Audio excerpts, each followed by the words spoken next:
ஈத்தமிழ் news நேயர்களுக்கு அன்பு வணக்கங்கள். இன்றைக்கு நாளிதழில் வந்திருக்கக்கூடிய முக்கியமான செய்திகளை நம்ம இங்கே பார்க்க போகிறோம். நேற்றைய தினம் பிரதமர் மோடி அவர்கள் 2 நாள் சுற்றுப்பயணமாக அ மாலத்தீவுகள்ல இருந்து தூத்துக்குடி விமான நிலையத்துக்கு வந்தாங்க. இது அ அ ஆளுநர் ஆர்.என். ரவி அவர்கள், மத்திய அமைச்சர் எல். முருகன் மற்றும் ராம் மோகன்ஜி, தமிழக அமைச்சர் தங்கம் தென்னரசு, அதிமுகவோட தளவாய் சுந்தரம் சேர்ந்து பிரதமர் மோடி அவர்களை வரவேற்றாங்க. அதைத் தொடர்ந்து தூத்துக்குடியில் விமான விரிவாக்கத்துக்கான பணிகளும் அடிக்கல் நாட்டியிருந்தார். விழாவில் தமிழ்நாட்டின் சார்பில் தங்கம் தென்னரசு அவர்களால் பிரதமர் மோடிக்கு வள்ளுவர் கோட்டத்தோட சின்ன சைஸ் மினியேச்சர் இருக்கும் இல்லையா, அது வந்து கொடுக்கப்பட்டுச்சு. அதைத் தொடர்ந்து பிரதமர் மோடி அவர்களால் அடுத்தபடியாக 4900 கோடிகளுக்கான மதிப்பிலான திட்டங்களை பிரதமர் மோடி அவர்கள் நேற்றைய தினம் வந்து திறந்து வைத்தார். தூத்துக்குடி விமான நிலையத்துக்கான விரிவாக்க பணிகளையும் அவர் வந்து தொடர்ந்து வைத்தார். இது தொடர்ந்து அவர் பேசியது வந்து இங்கே நிறைய விஷயங்கள் இருக்குது. அது என்னன்னா, வெளிநாட்டு பயணத்தை முடித்துவிட்டு ராமேஸ்வரம் பூமியில் கால் வைத்துள்ளேன். 2014ஆம் ஆண்டு தமிழக வளர்ச்சியை நோக்கி குறிக்கோள் பயணம் தொடங்கியது. அதன் சாட்சி தூத்துக்குடி.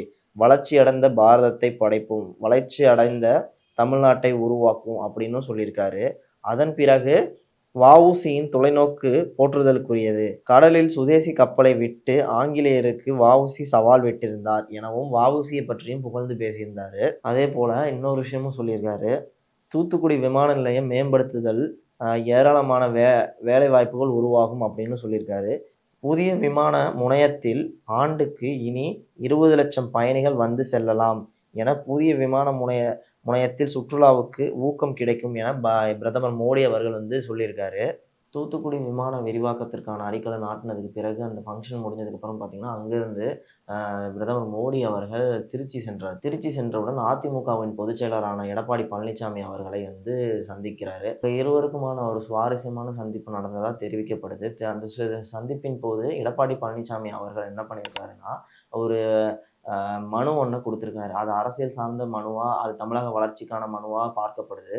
அந்த சந்திப்பை முடித்துவிட்டு எடப்பாடி பழனிசாமி அவர்கள் சேலம் மாவட்டத்திற்கு புறப்பட்டார். அதன் பிறகு பிரதமர் மோடி அவர்கள் தனியார் விடுதியில் தங்கியிருக்கிறார். 2025க்கான நாடாளுமன்ற கூட்டத்தொடர் நடந்து வந்துகிட்டு இருக்கு. இதில் வந்து ஆபரேஷன் சிந்தூர் பல்காம் பிரச்சனை மற்றும் முக்கியமாக பீகாரில் நடக்கிற எலெக்ஷன் சம்மந்தப்பட்ட புதிய வாக்காளர் பட்டியலை பற்றி கேட்டாலே இங்கே ஒரு பெரிய பிரச்சனை வருது அப்படிங்கிற மாதிரி இருக்குது. போராட்டம், முடக்கங்கள் அப்படின்னு சொல்லிட்டு நாடாளுமன்றத்தில் தொடர்ந்து இது நடந்துக்கிட்டே இருக்குது. இதைத் தொடர்ந்து ஆபரேஷன் சிந்தூரை பற்றி கேட்டாலே இங்கே வந்து பெரிய பிரச்சனை வர மாதிரி இருக்குது. இந்தியா பாகிஸ்தானுக்கான பிரச்சனையை நிறுத்துறதுக்கு காரணம் அமெரிக்கா தானா அப்படின்னு சொல்லிட்டு ஒரு கேள்வி நேற்று வந்து நாடாளுமன்றத்தில் எழுப்பப்பட்டுச்சு.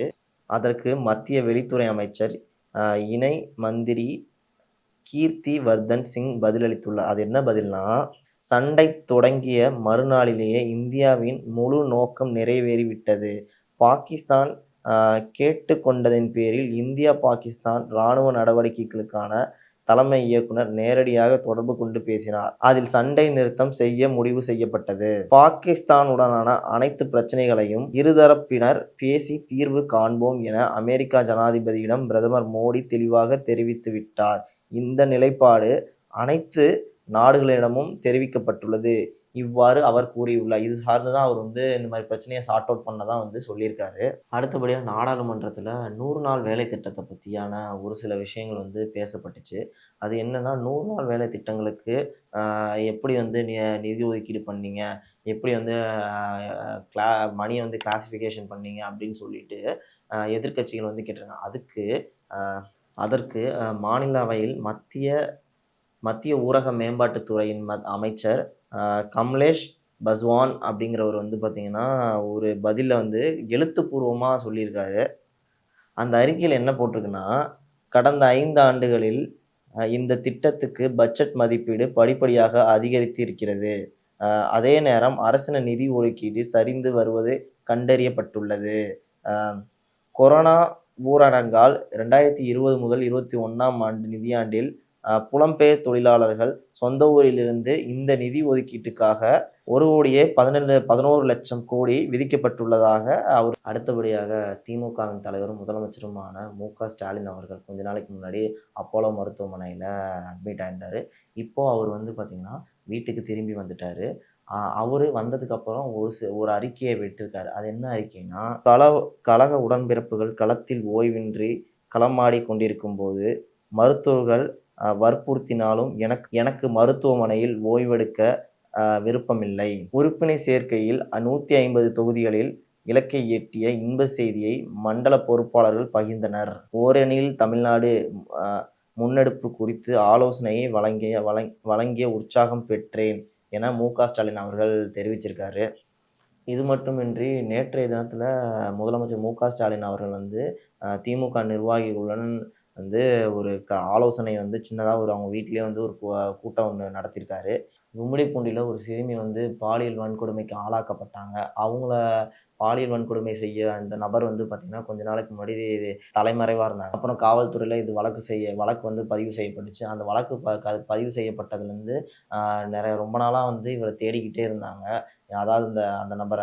நேற்றைய தினம் வந்து ஒரு தனிப்படை குழு வந்து அந்த பாலியல் வன்கொடுமை செய்த நபர வந்து அரெஸ்ட் பண்ணியிருக்காங்க. அவரோட பேர் என்னன்னா, ராஜீவ் பீஸ்கர்மா அப்படிங்கிறது தான் அவரோட பேரு. இவருக்கு வந்து 35 வயசு ஆகுது. இந்த நிலையில அவர வந்து நீதிமன்ற காவல்ல 15 நாள் வைக்க சொல்லி நீதிபதிகள் வந்து சொல்லிட்டாங்க. இவர் வந்து பார்த்தீங்கன்னா, சூலூர்பேட்டையில இருக்கக்கூடிய ஒரு தாபால வந்து சர்வீஸ் பண்ற ஒரு ஆளா வேலை பார்த்துருக்காரு. இது மட்டும் இல்லாம அவரோட புகைப்படத்தையும் காவல்துறை வந்து வெளியிட்டிருக்கு இப்ப. அடுத்தபடியாக பிரதமர் மோடி அரியலூர் மாவட்டத்தில் உள்ள கங்கை கொண்ட சோழபுரத்திற்கு செல்ல உள்ளார். அங்க இருக்க ஆ கங்கை கொண்ட சோழபுரத்தில் ஆடி திருவாதிரை வந்து இன்னைக்கு நடக்க இருக்கு. அதுல வந்து பங்கேற்க இருக்காரு. இதுக்கு வந்து திருச்சியிலேருந்து அவர் ஹெலிகாப்டர் மூலியமாக அங்க போக இருக்காரு.